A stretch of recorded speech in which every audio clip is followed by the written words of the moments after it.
गोलंदाजी सौरभ गवाणकर, फहद आणि विराज यांच्या माध्यमातून आपण पाहिली। सुपर 8 मध्ये त्यांनी प्रवेश मिळवलेला आहे, त्याबद्दल त्यांचे अभिनंदन।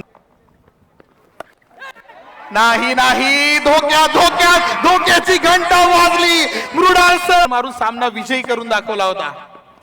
अक्षय कांबळी गॅप मध्ये ढकलण्याचा प्रयत्न, क्षेत्ररक्षक येतोय, पाहत राहणार, चेंडू सीमा करण्यात आली। आयसीसीच्या नियमांमध्ये सुद्धा त्रुटी आढळत आहेत। या फटक्यामध्ये कोणतीही त्रुटी नाही, सरळ बॅटने आतापर्यंत पाहायला मिळालाय।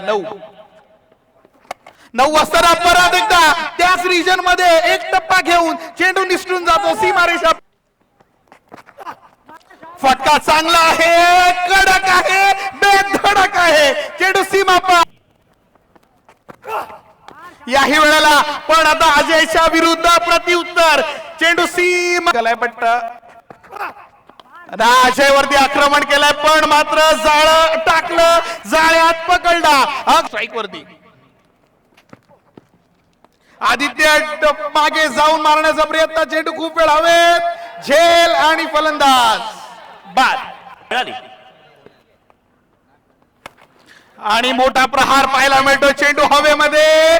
आणि मग आमचे गुरुवर्य राजा पेटे सर जर असतील, त्यांच्या सोबतीला 53 वर्षाचा आणि मग अशा वेळेला अशी कंजूस गोलंदाजी, वाखाडण्याजोगी गोलंदाज बदलला, रणनीती बदलली आणि मग अशा वेळेला फेकून दिलाय चेंडूला।